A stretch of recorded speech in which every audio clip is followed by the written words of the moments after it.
What's up, legends? Welcome back to DarkLegend, where gaming isn't just a hobby, it's a lifestyle. Today we're diving into something that feels both nostalgic and futuristic at the same time, a game that many MMO veterans will instantly recognize, but now it's returning with a completely new identity. I'm talking about Rohan 2 on XROSS, but this video isn't just about gameplay, it's about a dream that many gamers have shared for years. A dream that started long before crypto, long before NFTs, and even before modern gaming became what it is today. So grab a seat, relax, and let's talk about MMOs, memories, and the future of gaming.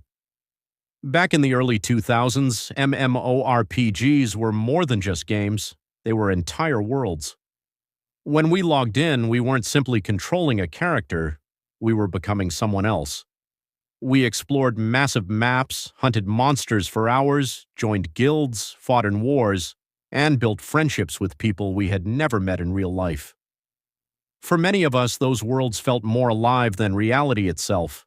And if you're anything like me, you've probably had that crazy thought at least once. What if I could actually live inside this game? I know it sounds ridiculous, but think about it. Why do shows like Sword Art Online, Log Horizon, Overlord, and so many other gaming anime become so popular?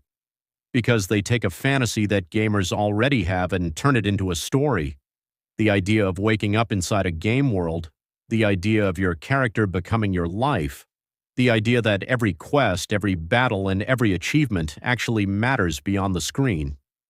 As a kid, I used to imagine exactly that.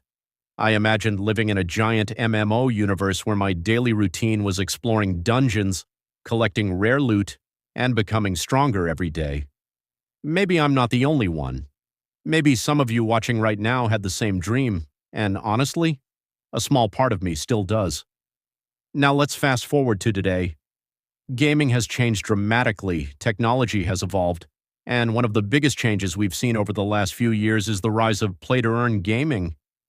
Now, I know that phrase immediately creates mixed reactions. Some people get excited, others instantly roll their eyes. And to be fair, both sides have valid reasons. I wasn't always a supporter of crypto gaming. In fact, my first experience with play-to-earn wasn't exactly successful. Like many players during the early crypto gaming boom, I jumped into the hype. I believed the promises, I invested money, and unfortunately, I lost it. Not a little, a lot. Back then, many projects focused more on attracting new investors than creating actual sustainable gameplay. The system depended heavily on new players entering the ecosystem. When the flow of new players slowed down, everything started collapsing. Many gamers were disappointed, many lost trust. And honestly, I can't blame them. But instead of completely walking away, I decided to keep watching. I wanted to see whether the concept itself was flawed or whether the execution was simply too early, and that's when things became interesting. Because when I started looking at newer blockchain MMOs, I noticed something different. Developers were beginning to understand the mistakes of the past. The focus slowly shifted away from pure token speculation and started moving toward actual gameplay, toward progression, toward long-term player engagement, toward building real virtual worlds. And that's where games like Rohan 2 started catching my attention. Now, don't misunderstand me. I'm not saying any play-to-earn game is guaranteed success. No game is. Every project carries risk, every economy requires balance, and every developer faces challenges. But what I am saying is that the conversation has changed, the industry is learning, and that's a good sign. What's fascinating is that if you've been playing MMOs for a long time, you'll realize something surprising. Play-to-earn isn't actually a completely new concept.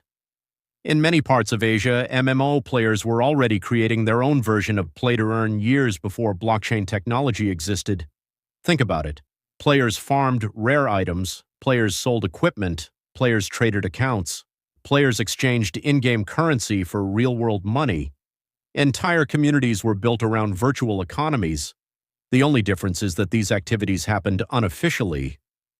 Today, blockchain technology simply attempts to formalize systems that players were already creating on their own.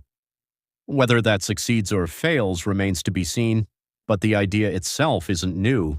And that's one reason why I find this evolution so interesting, because deep down it connects back to that childhood dream, the dream that gaming could become something bigger, not just entertainment, not just a temporary escape, but something meaningful. Imagine a future where your time spent gaming creates genuine value,